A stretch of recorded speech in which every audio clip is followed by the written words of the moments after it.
aumenta mi fe, Señor, aumenta mi fe, aumenta mi fe, Señor, aumenta mi fe, que nunca olvide tus promesas, que nunca olvide tus palabras, que Él lo crea, que no lo dude jamás. Tu palabra me dice, todo el que pide se le dará, y el que toque a la puerta se le abrirá. Todo es posible, todo es posible para ti, Señor. Aumenta mi fe, Señor, aumenta mi fe, aumenta mi fe, Señor, aumenta mi fe, aumenta mi fe, aumenta mi fe, aumenta mi fe, aumenta mi fe, aumenta mi fe, aumenta mi fe, aumenta mi fe, aumenta mi fe, Señor.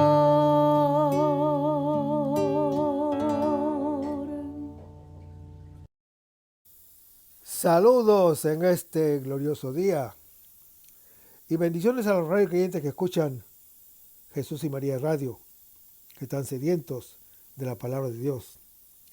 Les envía un saludo a su hermano Américo Tejada, de la parroquia San Simón Stack San José, que está localizada en el Bronx y pertenece a la Arquidiócesis de Nueva York. Estamos aquí todos los lunes de 5 a 6 p.m. hora de Nueva York. En este segmento de estudio bíblico titulado Crece en tu fe, estamos estudiando el Evangelio según San Juan. Este Evangelio presenta la persona y el mensaje del Señor Jesús de un modo bastante diferente al de los Evangelios sinópticos, tanto en su contenido como en su lenguaje. Parece haber sido redactado en su forma actual a finales del primer siglo y pudo haber sido en la ciudad de Éfeso o la ciudad de Antioquía. Este Evangelio se presenta esencialmente como una revelación del Señor Jesús acerca de sí mismo. Jesús aparece siendo el Hijo, uno con el Padre Dios, y no es raro que en varias ocasiones Jesús se proclame en forma absoluta, yo soy, atribuyéndose así el equivalente del nombre divino y situándose en el mismo nivel del Dios que es. Jesús es también el Hijo del Hombre, el Mesías, el Cristo, anunciado en la ley mosaica y por los profetas.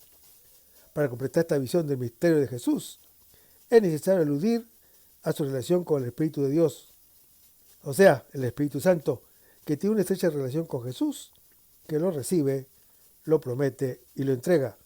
En esta perspectiva, el Evangelio según San Juan es una revelación trinitaria.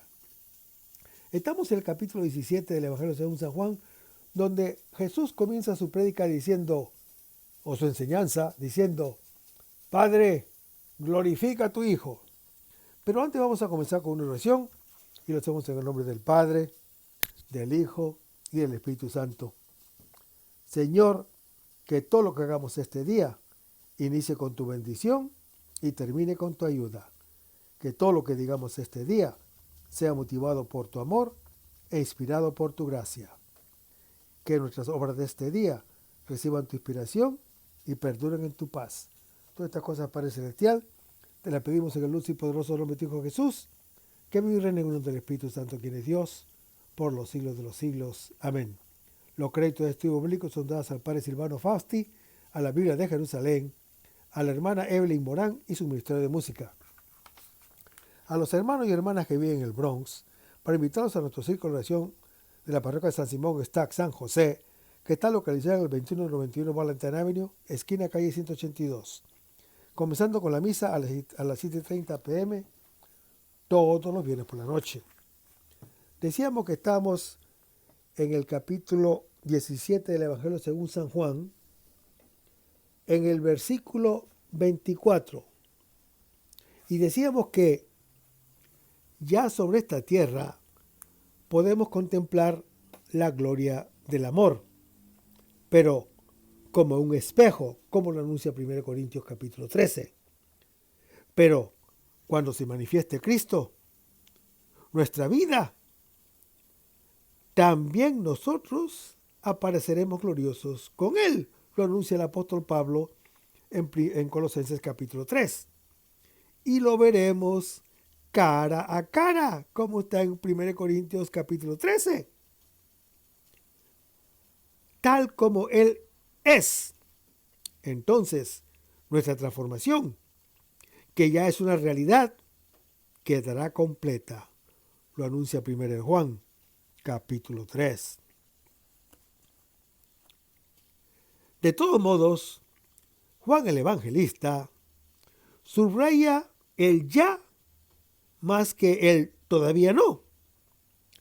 La gloria del Hijo de Dios ya se ha comunicado a los discípulos desde la cruz de Jesús.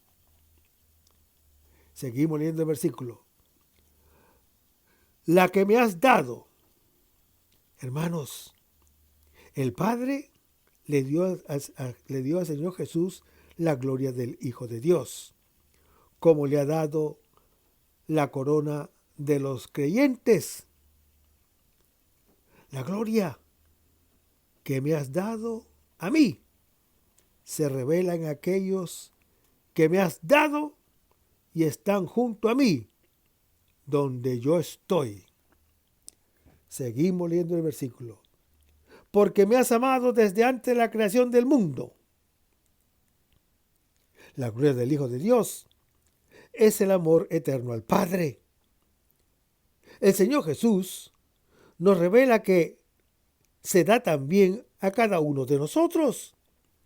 En efecto, hermano que me escuchas, acaba de decir, refiriéndose a nosotros, hablando al Padre, los has amado a ellos como me has amado a mí. Conocer el amor del Padre Celestial es encontrar la propia identidad como hijos. Tener la vida auténtica. El que no conoce al Padre no puede sentirse hijo. Carece de lo que constituye en esa condición. Y seguimos leyendo el versículo. Antes, hermanos, antes de la creación del mundo, significa antes del tiempo. Desde siempre el Padre ama al Hijo y también nosotros. Su amor, que existía desde antes, continúa durante y más allá del tiempo. Lo anuncia el Salmo 117. Es el mismo fundamento de la creación, su principio y su fin. Y en el versículo 25 el Señor Jesús dice, Padre justo. Hermanos, antes el Padre era llamado Santo, porque nos guarda en su santidad, en el amor que nos hace ser uno con Él y entre nosotros. Ahora se le llama justo, porque nos justifica, haciéndonos justos como Él es justo.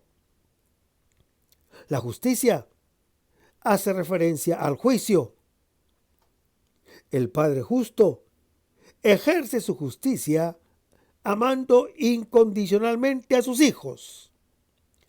Esta justicia se revela en el juicio del Hijo igual al Padre. La cruz, hermano que me escuchas, donde al dar la vida por los hermanos que le dan muerte, revela la gloria del amor. Al ver este juicio, todos llegamos a ser justos, porque comprendemos que somos hijos amados. Este, y no otro, es el juicio del Padre justo, que nos hace santos y justos en el amor como Él. En su última oración, el Señor Jesús invoca al Padre por sexta vez. Espera, lo repetimos de nuevo, que la séptima vez seamos nosotros los que lo llamemos con el mismo nombre. Es la invocación que nos hace llegar a ser hijos, nos hace llegar a ser hermanos suyos y entre nosotros los creyentes. Y seguimos leyendo el versículo. El mundo no te ha conocido, dice el Señor Jesús. Hermanos, el mundo significa la estructura mentirosa que domina las relaciones humanas. El mundo es así porque no conoce al Padre Celestial. Por eso está en tinieblas. Pero cuando lo conoce, deja de ser del mundo. Y también deja de ser mundo, como la noche que se disipa cuando llega el sol. Conocer al Padre es no ser del mundo. El Hijo, hermano que me escuchas, que no es del mundo, ha venido a las tinieblas para ser luz del mundo. Lo anuncia Juan capítulo 1. También sus discípulos permanecen en el mundo sin ser del mundo, para continuar su testimonio de la verdad. Seguimos leyendo el versículo. Pero yo te he conocido, dice el Señor Jesús.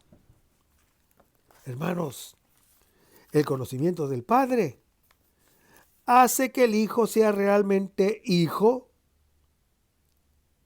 De aquí la insistencia en el verbo conocer. La conciencia del Señor Jesús como Hijo de Dios es su conocimiento del amor del Padre, del cual vive y que nos revela. Si el Señor Jesús no hubiera tenido conciencia de ser Hijo de Dios, no lo sería. Y no se comprendería nada de lo que hizo y dijo. Él nos revela más que su condición como Hijo de Dios. Epifanía, o mejor, enfanía del Padre. El que me ha visto a mí, ha visto al Padre, dice el Señor Jesús en Juan capítulo 14. Seguimos leyendo el versículo. Estos han conocido, dice el Señor Jesús. Los discípulos, a diferencia del mundo, han recibido el conocimiento del Padre Celestial a través de Jesucristo, su Hijo único. Seguimos leyendo el versículo. Que tú me has enviado. Hermanos, el primer conocimiento de los discípulos es el de Jesús, como enviado del Padre. El Hijo enviado a los creyentes. Todo lo que Él hizo y dijo por nosotros nos abre a la gloria del Padre y a su gloria. Y el versículo 26 se lee: yo les he dado a conocer tu nombre. Hermanos, el Hijo de Dios, al darnos a conocer a Dios con su nombre de Padre, nos da la vida eterna, nuestra verdad como hijos. Dar a conocer el nombre del Padre expresa de un modo sintético el ser y el obrar de Jesús. Toda acción manifiesta el ser, Su acción por los creyentes manifiesta su ser como hijo de Dios y da a conocer al Padre Celestial. Y seguimos leyendo el versículo. Y se lo seguiré dando a conocer. Hermanos, el Señor Jesús ha glorificado al Padre con lo que ha dicho y ha hecho. Dentro de poco lo glorificará hasta el extremo con lo que harán con él en la cruz. Allí, hermano que me escuchas, el Padre será conocido plenamente en el amor perfecto del Hijo de Dios, que nos entregará su Espíritu Santo, como lo anuncia Juan capítulo 19. Entonces será expulsado el príncipe de este mundo, que nos cegaba los ojos y endurecía el corazón, como lo dice Juan capítulo 12. Todos seremos atraídos hacia el Hijo de Dios, y al volvernos hacia Él, sanaremos de la mentira que nos ha ocultado nuestro rostro y el del Padre. Lo anuncia Juan capítulo 12. Este conocimiento del Padre, hermano que me escuchas, que era manifiesto a todos en el Gólgota, será acogido por los discípulos que, por su parte, la comunicarán a los otros creyentes. El sentido de la historia es la revelación imposible de detener, que es la del amor que se hizo visible en la carne del Hijo crucificado. Los que fueron los primeros en reconocer en Él el amor y han creído en ese amor que Dios tiene hacia nosotros, como lo anuncia 1 Juan capítulo 4, lo testimoniará a todos para que participen de su gloria. Lo anuncia 1 Juan capítulo 1. Conocer al Padre es la vida para cada hijo y creyente. Seguimos leyendo el versículo. Para que el amor con que tú me has amado esté en ellos. El amor total y absoluto que el Padre Celestial tiene hacia su Hijo es el mismo que Él tiene hacia todo creyente. Su Hijo en el Hijo de Dios. Con su vida como hermano, el Señor Jesús ha venido a darnos como un don, y no en forma medida, sino de un modo completo, lo anuncia Juan capítulo 19. A través de Él, también nosotros conoceremos al Padre Celestial. Entonces su amor está también en nosotros los creyentes. En efecto, hermano que me escuchas, al ver el amor de Jesús, que nos ama con el mismo amor del Padre, como está anunciado en Juan capítulo 15, le abrimos el corazón. Así llegamos a ser hijos, capaces de amar como somos amados. La finalidad de la acción de Jesús es que nosotros, al contemplar su gloria, tenemos en nosotros mismos el amor que el Padre tiene hacia Él, de tal modo que también nosotros los creyentes vivamos en Él. Seguimos leyendo el versículo. Y yo en ellos. Desde siempre, nosotros estamos en el Hijo de Dios, porque nos ama. Cuando acogemos su amor, entonces también Él estará en nosotros, porque lo amamos. El amado permanece en quien lo ama y se convierte en su vida. Lo anuncia el apóstol Pablo en su epístola a los Gálatas, capítulo 2. Hermanos, Dios habita donde quiera que se le abre la puerta. Al volver los ojos hacia la herida de aquel a quien hemos traspasado, nuestro corazón de piedra se abrirá y acogerá el amor respondiendo con amor.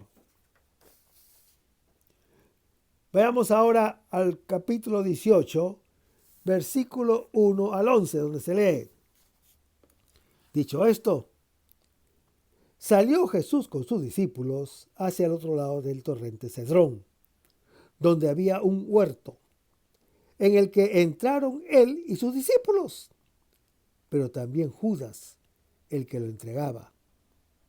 Conocía el sitio, porque Jesús se había reunido allí muchas veces con sus discípulos. Judas, pues, llega allí con la cohorte y los guardias enviados por los sumos sacerdotes y fariseos, con linternas, antorchas y armas. Jesús, que sabía todo lo que le iba a suceder, sale y les pregunta: ¿a quién buscan? Le respondieron: a Jesús el Nazareno. Les dijo: yo soy. Judas, el que lo entregaba, estaba también con ellos. Cuando les dijo: yo soy, retrocedieron y cayeron en tierra. Les preguntó de nuevo: ¿a quién buscan? Le contestaron: a Jesús el Nazareno. Respondió Jesús: ya les he dicho que yo soy. Así que si me buscan a mí, dejen marchar a estos. Así se cumplirá lo que he dicho: de los que me has dado, no he perdido ninguno. Entonces Simón Pedro, que llevaba una espada, la sacó e hirió al siervo del sumo sacerdote y le cortó la oreja derecha. El siervo se llamaba Malco. Jesús dijo a Pedro: vuelve la espada a la vaina. El cáliz que me ha dado el Padre, ¿no lo voy a beber? Yo soy. Es la respuesta a los que buscan al Señor Jesús, el Nazareno. Esta escena es un prólogo narrativo al relato de la pasión, donde se revela la gloria. Recuerda el prólogo inicial, que pronunciaba las resistencias del hombre contra la palabra, pero también la victoria pascual. En efecto, hermano que me escuchas, la luz brilla en las tinieblas, pero las tinieblas no la aprisionaron. La palabra vino a su casa y los suyos no la recibieron. Pero a cuanto la recibieron, les dio poder de ser hijos de Dios. Y de su plenitud, todos hemos recibido gracia tras gracia. Lo anuncia Juan, capítulo 1.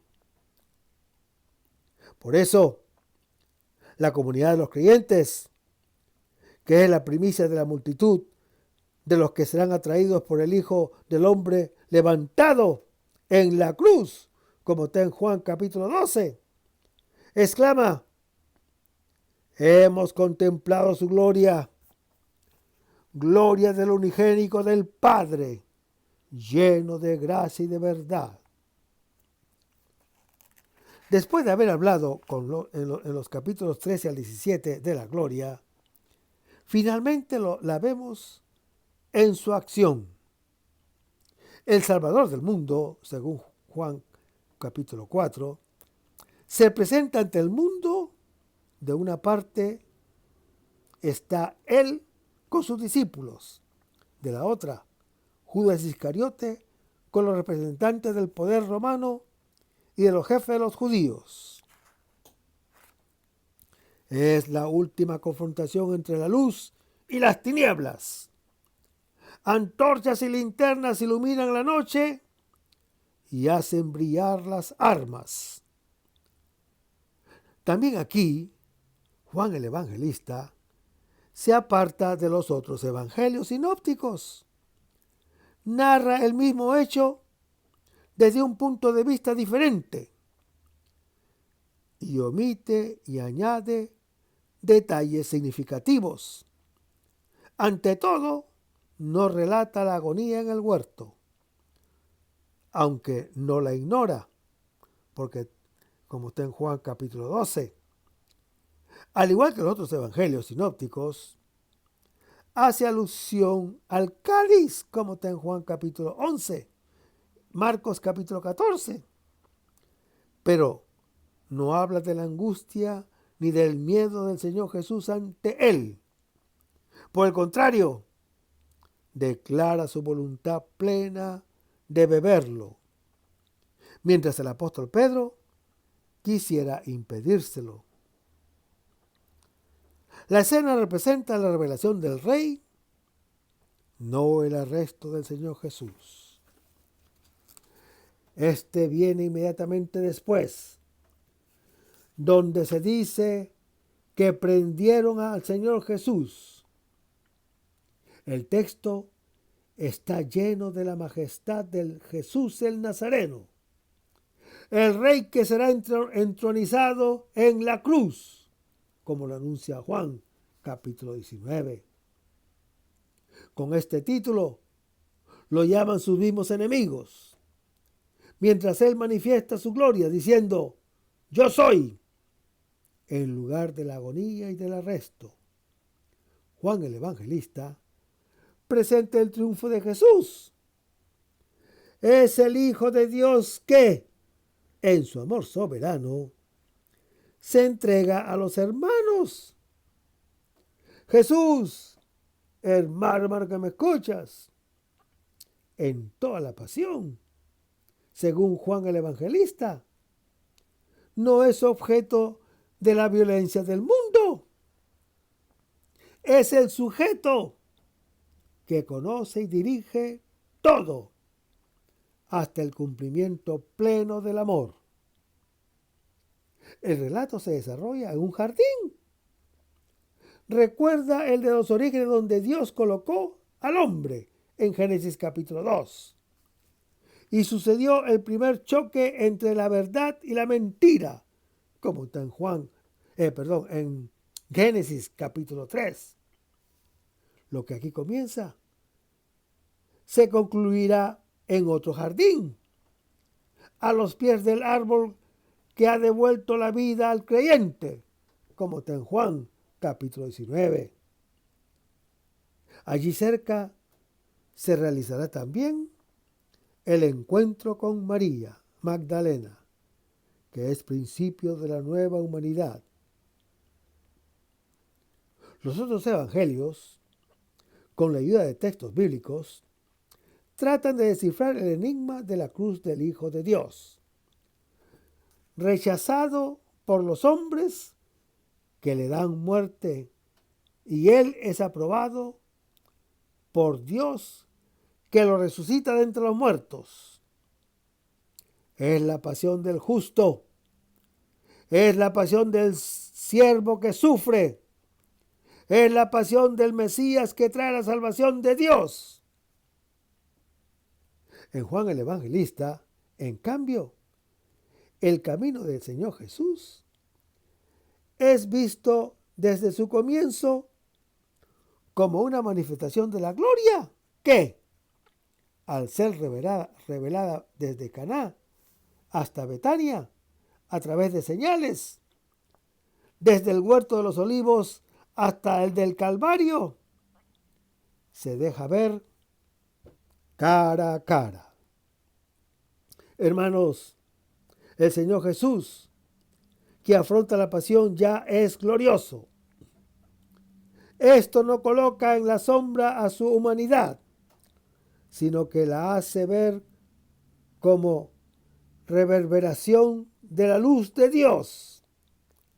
En efecto, hermano que me escuchas, el Señor Jesús, que es la palabra hecha carne, es a la vez hijo del hombre e hijo de Dios.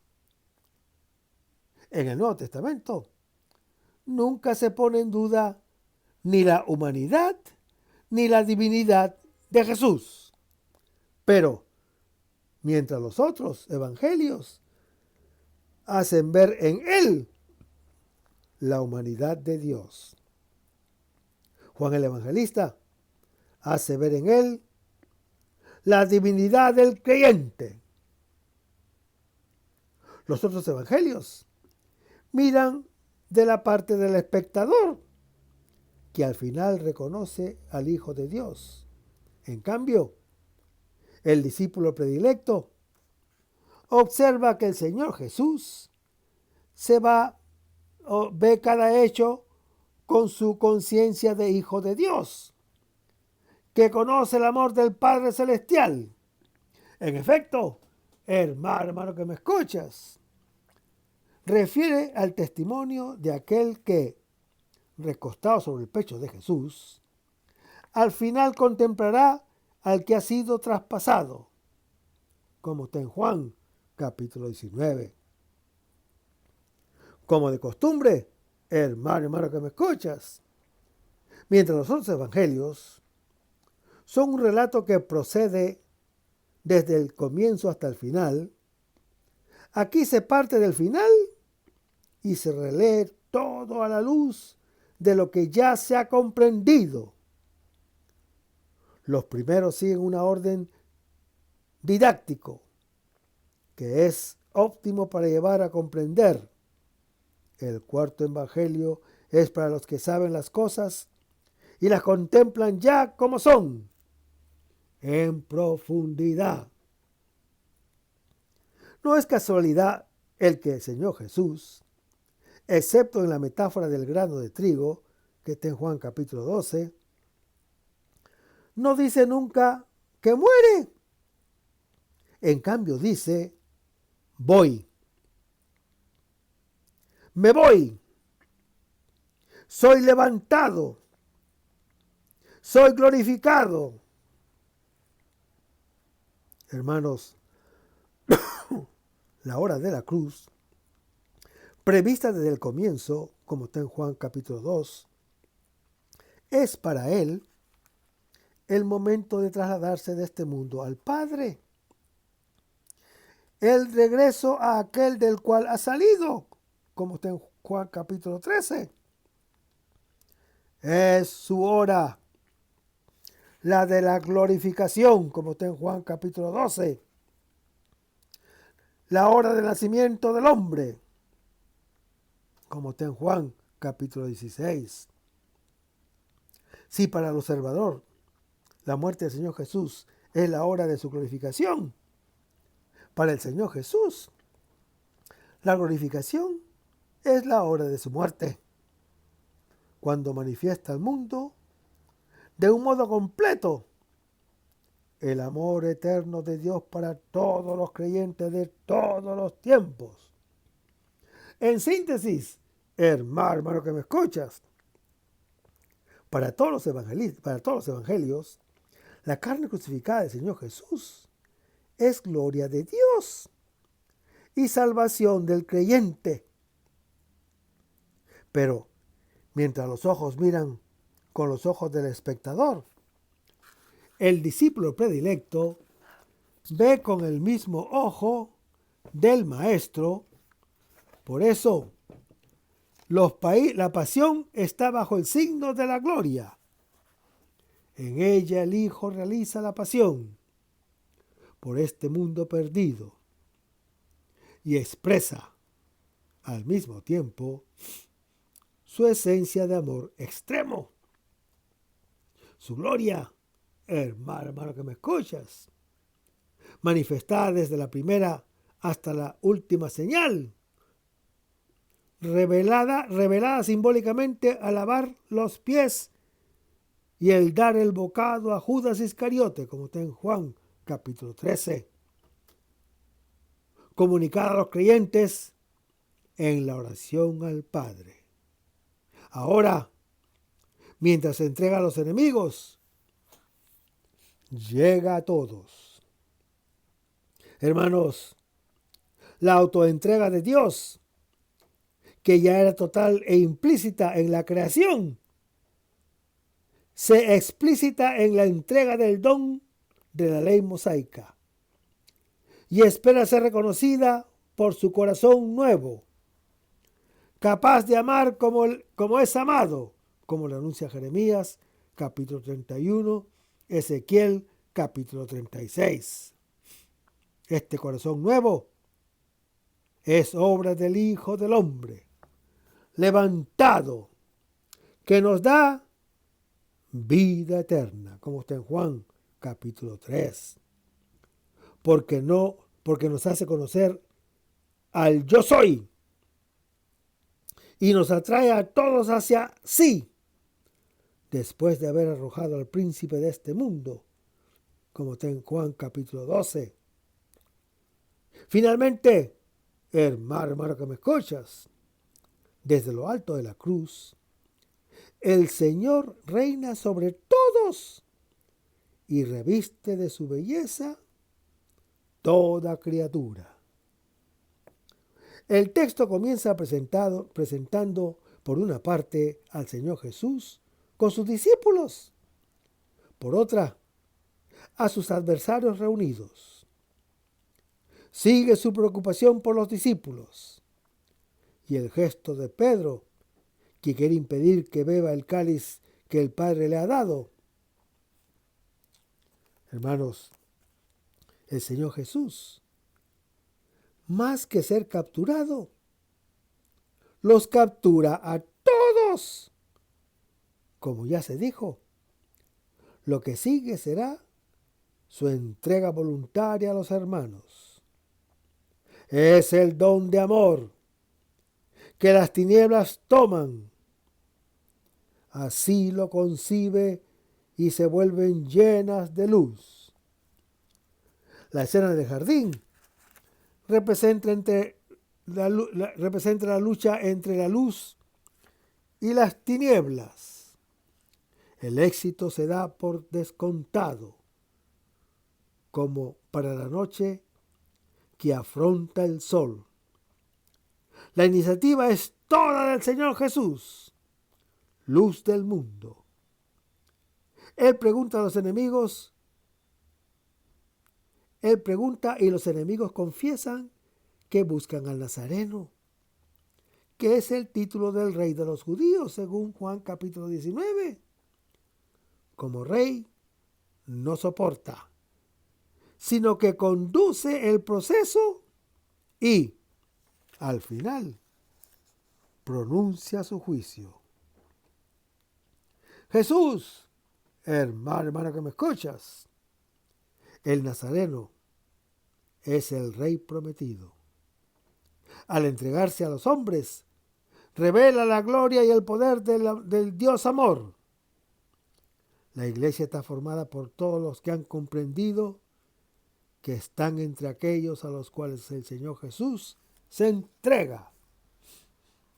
Y en el versículo 1 se lee, dicho esto, el relato de la pasión está ligado a lo que el Señor Jesús acaba de decir en la oración al Padre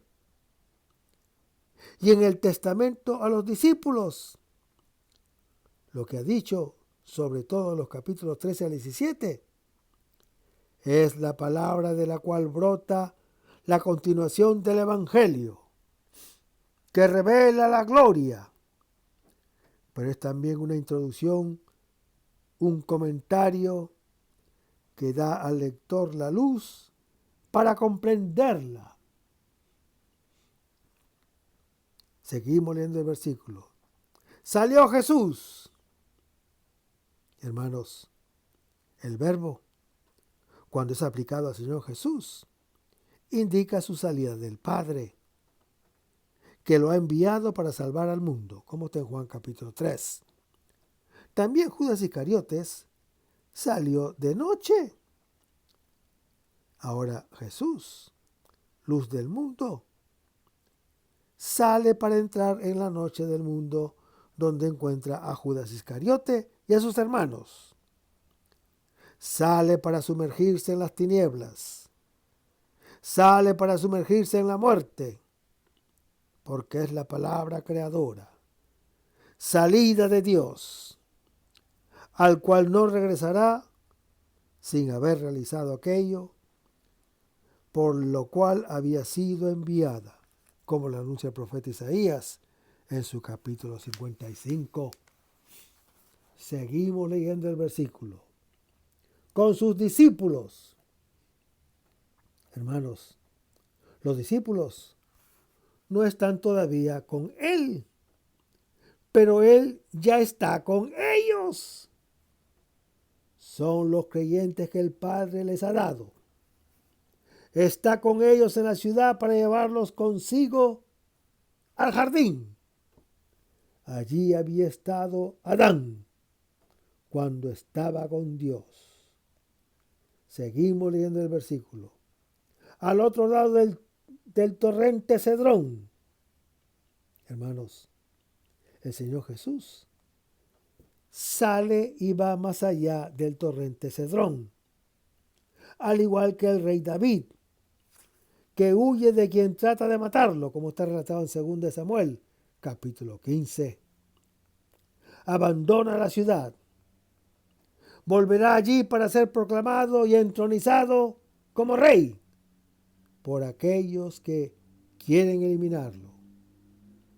Así, el nuevo Abel reinará a su modo sobre la ciudad fundada por Caín.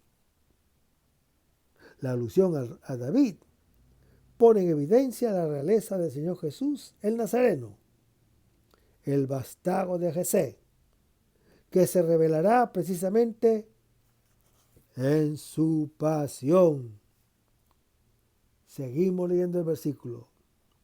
Donde había un huerto. Los padres de la iglesia han visto una alusión al jardín de los orígenes, donde Dios había colocado al hombre. Allí comenzó la perdición. Allí comienza la salvación. En el Edén se enfrentan la verdad y la mentira. Con engaño venció la mentira. Ahora la luz aparece en las tinieblas y hace ver el engaño. La revelación de la gloria comienza en este huerto, el Getsemaní, colocado al oriente de la ciudad. Al occidente está el Gólgota, el otro huerto, donde el rey, elevado de la tierra y colocado bajo tierra, fecundará llenando de vida el seno de la muerte. Los dos jardines o huertos están fuera de los muros. En el paso del uno al otro, el Señor Jesús celebra su Pascua. En efecto, hermano que me escuchas, Él es el Cordero, cuya sangre salva al pueblo del exterminio. Es la Pascua del Señor, la noche en la cual hace justicia de todos los dioses. Él es el Señor, el único Señor, como está en Éxodo capítulo 12.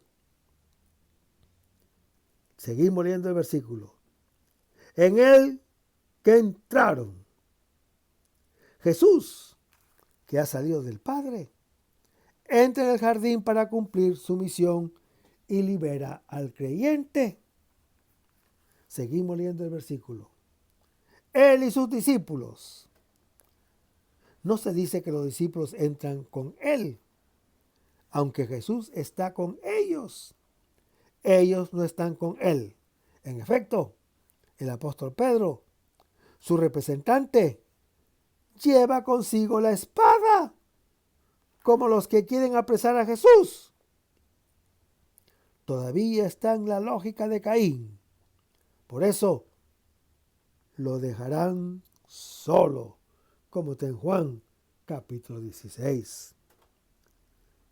Y el versículo 12 lee, también Judas, el que lo entregaba, conocía el sitio. Este huerto es el lugar. El término tiene conexión con el templo de Jerusalén, que es el lugar por excelencia donde habita Dios, según Juan capítulo 4. Recuerda el lugar donde el Señor Jesús cura al hombre paralítico en Juan capítulo 5. El lugar donde bendice y reparte el pan, según Juan capítulo 6. El lugar que el Hijo nos prepara junto al Padre, como está en Juan capítulo 14. El lugar del Gólgota, donde se cumple la revelación del Dios amor. El lugar del huerto, como está en Juan capítulo 19, donde el grano de trigo caído en tierra produce mucho fruto, según Juan capítulo 12. Seguimos leyendo el versículo. Porque Jesús se había reunido allí muchas veces con sus discípulos. El huerto fue frecuentado por Jesús con sus discípulos. Es el lugar de la reunión, en griego, sinagoga, donde Él está con ellos para que ellos estén con Él. Según el evangelista Lucas, en su estadía en Jerusalén, el Señor Jesús pasaba la noche en el Monte de los Olivos, como está en Lucas capítulo 21, donde se dirigió como de costumbre, también después de la última cena, como está en Lucas capítulo 22. Y el versículo 13 lee, Judas. Después de que Jesús ha entrado en el huerto con sus discípulos, entra en escena también Judas Iscariote, con el grupo de los adversarios, donde están los hijos de la luz. Entra el que había salido de las tinieblas, con los que son sus víctimas. El mismo Señor Jesús había dicho a Judas Iscariotes que hiciera pronto lo que tenía que hacer, en Juan capítulo 13. En el huerto se produce la confrontación entre la palabra de Dios, que todo lo crea, y la mentira que había entrado en Judas Iscariote como en Adán, la cual todo lo destruye. Judas Iscariote, seguido de los otros, es actor, no autor de lo que hace. El autor es el diablo, que el Señor lo reprenda donde esté, que ha entrado en él. Y en los que le han hecho caso. Pero el drama no ha concluido. Es una historia abierta. En el huerto, además del autor del mal, está también el autor del bien, que es el que dirige. La última palabra le corresponde a la palabra de Dios, que es el principio y final de todo, que todo lo conduce hacia el bien previsto, como lo anuncia el apóstol Pablo en su epístola a los Romanos, capítulo 8. Seguimos leyendo el versículo. Llega allí con la cohorte. Según algunos, se trata de la tercera parte de una cohorte. Según otros, se trata de una cohorte que estaba compuesta de 600 a 1000 hombres, comandada por un jefe de 1000 hombres. En los sinópticos se habla de una muchedumbre anónima. En cambio, en Juan el Evangelista, trata de tropas romanas, diferentes de los guardias enviados por los sacerdotes y los fariseos.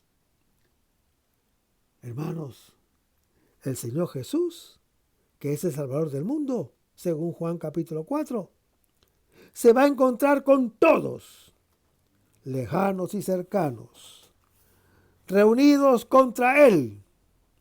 Verdaderamente en esta ciudad se han aliado Herodes y Poncio Pilatos con las naciones y los pueblos de Israel contra su santo siervo Jesús, a quien has ungido para realizar lo que con tu poder y tu sabiduría habías predeterminado que sucedería.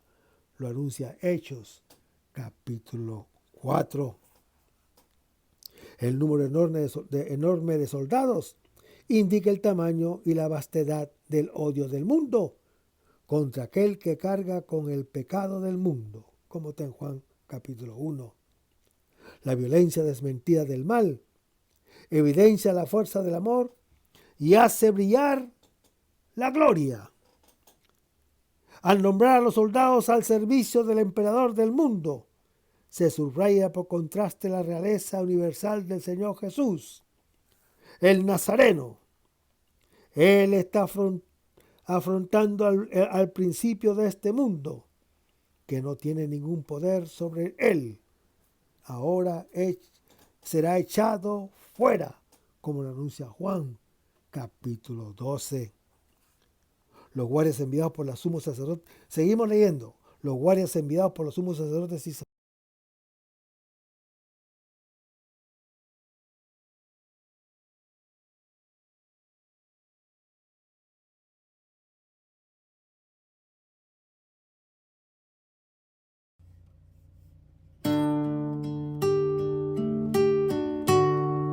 aumenta mi fe, Señor, aumenta mi fe, aumenta mi fe, Señor, aumenta mi fe, que nunca olvide tus promesas, que nunca olvide tus palabras, que Él lo crea, que no lo dude jamás. Tu palabra me dice, todo el que pide se le dará, y el que toque a la puerta se le abrirá. Todo es posible. los guardias Todo enviados es por los sacerdotes posible. y los fariseos, como dice el versículo, los sumos sacerdotes y los fariseos envían junto a las tropas romanas unos guardias armados que eran los que custodiaban el templo de Jerusalén. Y el resto, hermano que me escuchas, lo vamos a ver en el próximo segmento. Manténganse en sintonía. Vamos a despedirnos con una oración y lo hacemos en el nombre del Padre, del Hijo y del Espíritu Santo. Señor Jesús, ayúdanos a conservar el fervor espiritual, la dulce y confortable alegría de evangelizar, incluso cuando hay que sembrar entre lágrimas, como Juan el Bautista, como lo hicieron los apóstoles Pedro y Pablo y los otros apóstoles, y también esa gran multitud de evangelizadores que se han sucedido a lo largo de la historia de la Iglesia Católica, con un ímpetu interior que nada ni nadie sea capaz de extinguir. Señor Jesús, que sea esta la mayor alegría de nuestras vidas entregadas al Evangelio. Y ojalá que el mundo actual pueda así recibir la buena nueva de tu Evangelio, porque tenemos la tarea de anunciar el reino de Dios y de implantar tu iglesia en este mundo que todavía no te conocen. Todas estas cosas, Padre Celestial, te las pedimos en el luz y poderoso nombre de tu Jesús, que vive y reina en unión del Espíritu Santo, quien es Dios, por los siglos de los siglos. Amén. Hasta el próximo segmento. Que el Señor nos bendiga.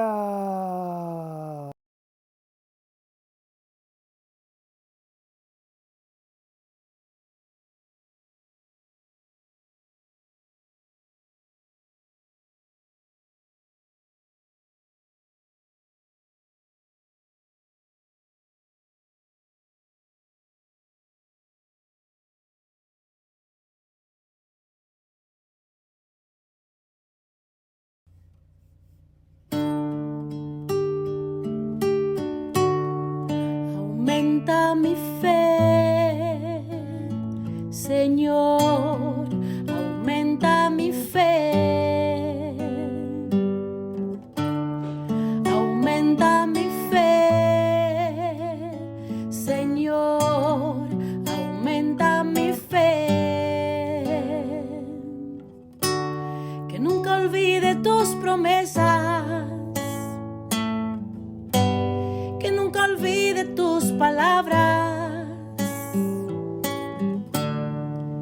que Él lo crea, que no lo dude jamás. Tu palabra me dice, todo el que pide se le dará, y el que toque a la puerta se le abrirá. Todo es posible, todo es posible para ti, Señor. Aumenta mi fe, Señor, aumenta mi fe, aumenta mi fe, Señor, aumenta mi fe, aumenta mi fe, aumenta mi fe, aumenta mi fe, aumenta mi fe, aumenta mi fe.